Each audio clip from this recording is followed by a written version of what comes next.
வணக்கம். மாநில செய்திகள் வாசிப்பவர் ரெங்கநாதன்.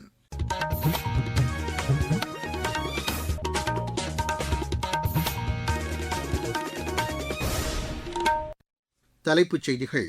மக்களவை மற்றும் மாநில சட்டப்பேரவைகளில் மகளிருக்கு 33% இடஒதுக்கீடு அளிப்பது தொடர்பாக நாடாளுமன்ற பட்ஜெட் கூட்டத்தொடரின் 3 நாள் சிறப்பு அமர்வு இன்று தொடங்குகிறது. கடந்த நிதியாண்டில் 860 பில்லியன் அமெரிக்க டாலர் அளவிற்கு ஏற்றுமதி செய்யப்பட்டுள்ளதாக மத்திய அரசு தெரிவித்துள்ளது. மகளிருக்கான 33% இடஒதுக்கீட்டை திமுக எதிர்க்கவில்லை என்று அக்கட்சித் தலைவர் திரு மு க ஸ்டாலின் கூறியுள்ளார். கடந்த தேர்தலில் அளித்த வாக்குறுதிகளை திமுக அரசு நிறைவேற்றவில்லை என்று அமமுக பொதுச் செயலாளர் திரு டிடிவி தினகரன் குற்றம் சாட்டியுள்ளார். கேண்டிடேட்ஸ் செஸ் சாம்பியன் போட்டியின் மகளிர் பிரிவில் இந்தியாவின் வைஷாலி பட்டம் வென்றார். இனி விரிவான செய்திகள்.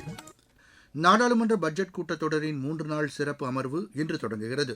மக்களவை மற்றும் மாநில சட்டப்பேரவைகளில் மகளிருக்கு 33% இடஒதுக்கீடு அளிப்பது தொடர்பாக அரசியல் சாசன சட்டத்தில் திருத்தங்களை மேற்கொள்வதற்காக இக்கூட்டத்தொடருக்கு ஏற்பாடு செய்யப்பட்டுள்ளது.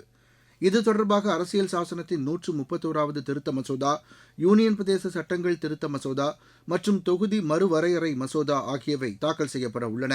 இதன் மூலம் தொகுதி மறுவரையறைக்கு பின் 2029ஆம் ஆண்டு நடைபெறவுள்ள நாடாளுமன்ற தேர்தலில் இந்த மகளிர் இடஒதுக்கீடு சட்டத்தை அமல்படுத்த முடியும் என்று எமது செய்தியாளர் தெரிவிக்கிறார்.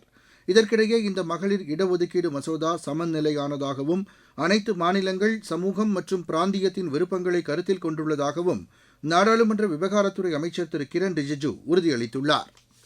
கடந்த நிதியாண்டில் 860 பில்லியன் அமெரிக்க டாலர் அளவிற்கு ஏற்றுமதி செய்யப்பட்டு சாதனை படைக்கப்பட்டுள்ளதாக மத்திய வர்த்தக அமைச்சர் திரு பியூஷ் கோயல் தெரிவித்துள்ளார்.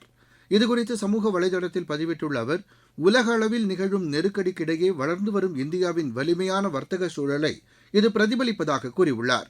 இந்தியா கையெழுத்திட்ட 9 வர்த்தக ஒப்பந்தங்கள் மூலம் புதிய வர்த்தக சந்தைகளில் பல்வேறு துறைகளுக்கு பெரும் வாய்ப்புகள் ஏற்பட்டுள்ளதாக தெரிவித்துள்ளார். மேலும் வர்த்தகத்தை எளிதாக்குவதற்கும் வர்த்தகம் மற்றும் முதலீட்டாளர்களுக்கிடையே உகந்த சூழலை உருவாக்குவதற்கும் அரசு மேற்கொள்ளும் முயற்சிகள் இந்த வளர்ச்சிக்கு மேலும் ஊக்கமளிக்கும் என்று திரு பியூஷ் கோயல் குறிப்பிட்டுள்ளார். மகளிருக்கான 33% இடஒதுக்கீட்டை திமுக எதிர்க்கவில்லை என்று அக்கட்சித் தலைவர் திரு மு க ஸ்டாலின் தெரிவித்துள்ளார். சேலத்தில் நடைபெற்ற தேர்தல் பிரச்சாரக் கூட்டத்தில் மதசார்பற்ற முற்போக்கு கூட்டணி கட்சி வேட்பாளர்களை ஆதரித்து அவர் பேசினார்.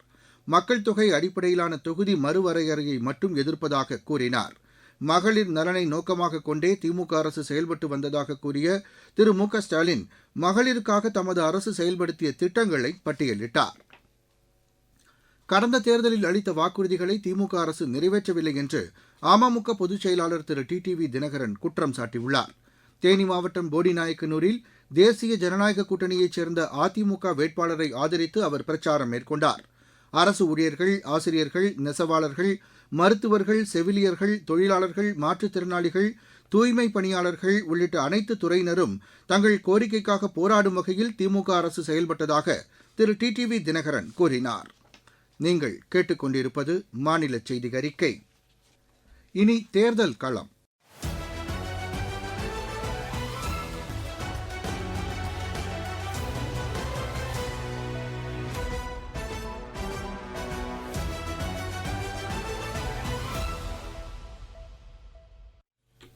தமிழக சட்டப்பேரவைத் தேர்தலையொட்டி தொகுதி வாரியாக எமது செய்தியாளர் வழங்கும் இந்த தொகுப்பில் இன்று இடம்பெறுகிறது தஞ்சை மாவட்டத்திற்குட்பட்ட சில தொகுதிகள்.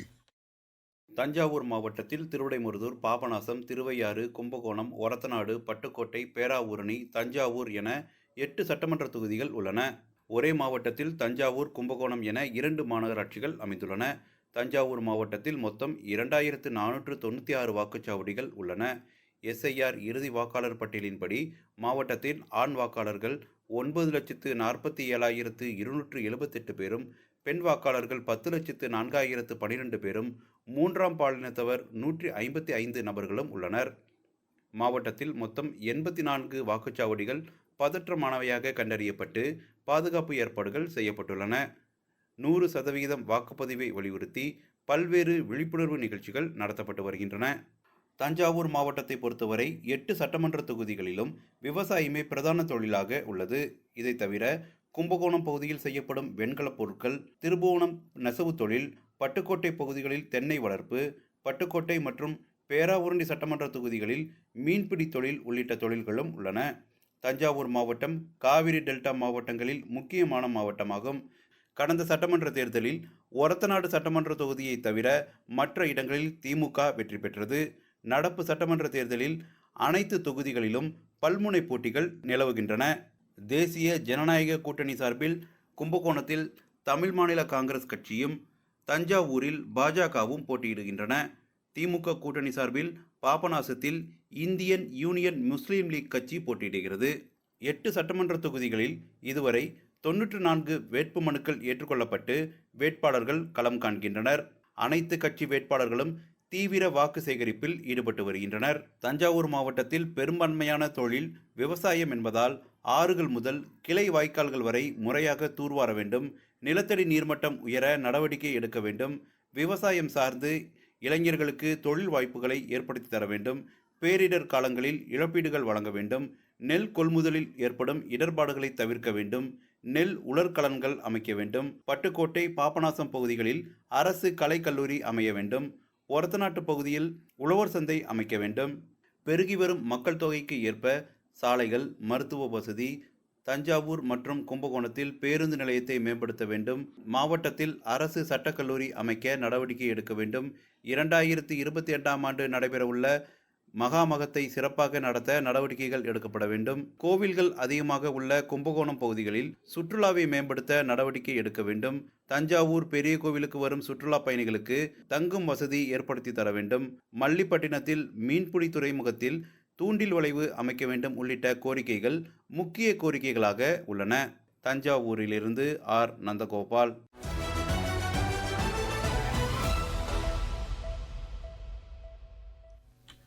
இருவரிச் செய்திகள். மேற்காசியாவில் சண்டை நிறுத்தத்தை நீட்டிக்க அமெரிக்கா கோரவில்லை என்றும் ஈரானுடனான தூதரக பேச்சுக்கள் தொடர்ந்து நடைபெறுவதாகவும் அமெரிக்கா தெரிவித்துள்ளது. பிரதமர் திரு நரேந்திர மோடியும் ஆஸ்திரிய பிரதமர் டாக்டர் கிறிஸ்டியன் சாக்கரும் புதுதில்லியில் இன்று இருதரப்பு பேச்சு நடத்துகின்றனர்.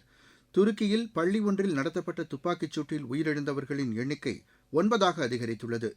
மக்கள் தொகை கணக்கெடுப்பின் ஒரு பகுதியாக வீடுகளின் விவரங்கள் குறித்த கணக்கெடுப்பு கர்நாடகா, மிசோரம், ஒடிசா, சிக்கிம், கோவா மற்றும் அந்தமான் நிக்கோபாரில் இன்று தொடங்குகிறது. மதுரவாயல் சட்டப்பேரவை தொகுதிக்குட்பட்ட தனியார் பள்ளியில் 100% வாக்குப்பதிவை வலியுறுத்தி பள்ளி மற்றும் கல்லூரி மாணவர்களிடையே தேர்தல் வினாடி வினா போட்டி நடைபெற்றது. நாமக்கல் மாவட்டத்தில் 100% வாக்குப்பதிவை வலியுறுத்தி வாழ் மற்றும் சிலம்ப பயிற்சி மூலம் தேர்தல் விழிப்புணர்வு நடத்தப்பட்டது. திண்டுக்கல்லில் அனைவரும் வாக்களிக்க வேண்டியதன் அவசியத்தை வலியுறுத்தி மகளிர் சுய உதவிக் குழுவினர் 600 பேர் பங்கேற்ற விழிப்புணர்வு நிகழ்ச்சி நடைபெற்றது.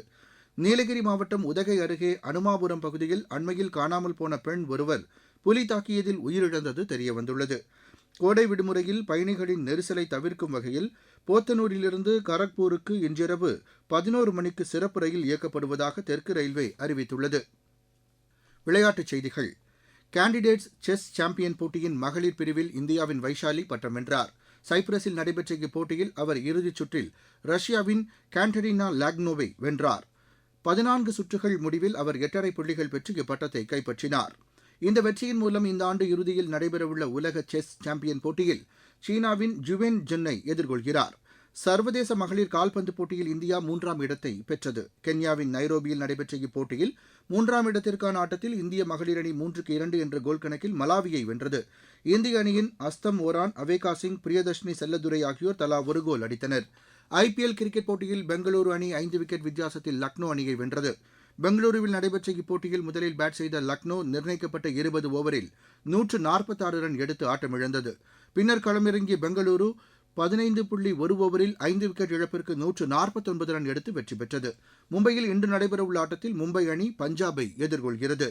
ஜெர்மனியின் மூனிச்சில் நடைபெற்று வரும் சர்வதேச டென்னிஸ் போட்டியில் இந்தியாவின் யூகி பாம்ரி, நியூசிலாந்தின் மைக்கேல் வீனஸ் இணை காலிறுதிக்கு முன்னேறியுள்ளது. ஆடவர் இரட்டையர் பிரிவு காலிறுதிக்கு முந்தைய சுற்றில் இந்த இணை 7-5, 7-6 என்ற செட் கணக்கில் ஜெர்மனி இணையை வென்றது. மீண்டும் தலைப்புச் செய்திகள். மக்களவை மற்றும் மாநில சட்டப்பேரவைகளில் மகளிருக்கு 33% இடஒதுக்கீடு அளிப்பது தொடர்பாக நாடாளுமன்ற பட்ஜெட் கூட்டத்தொடரின் 3 நாள் சிறப்பு அமர்வு இன்று தொடங்குகிறது. கடந்த நிதியாண்டில் 860 பில்லியன் அமெரிக்க டாலர் அளவிற்கு ஏற்றுமதி செய்யப்பட்டுள்ளதாக மத்திய அரசு தெரிவித்துள்ளது. மகளிருக்கான 33% இடஒதுக்கீட்டை திமுக எதிர்க்கவில்லை என்று அக்கட்சித் தலைவர் திரு மு க ஸ்டாலின் கூறியுள்ளார். கடந்த தேர்தலில் அளித்த வாக்குறுதிகளை திமுக அரசு நிறைவேற்றவில்லை என்று அமமுக பொதுச் செயலாளர் திரு டிடிவி தினகரன் குற்றம் சாட்டியுள்ளார். கேண்டிடேட்ஸ் செஸ் சாம்பியன் போட்டியின் மகளிர் பிரிவில் இந்தியாவின் வைஷாலி பட்டம் வென்றார். இத்துடன் இந்த செய்தி அறிக்கை நிறைவடைந்தது.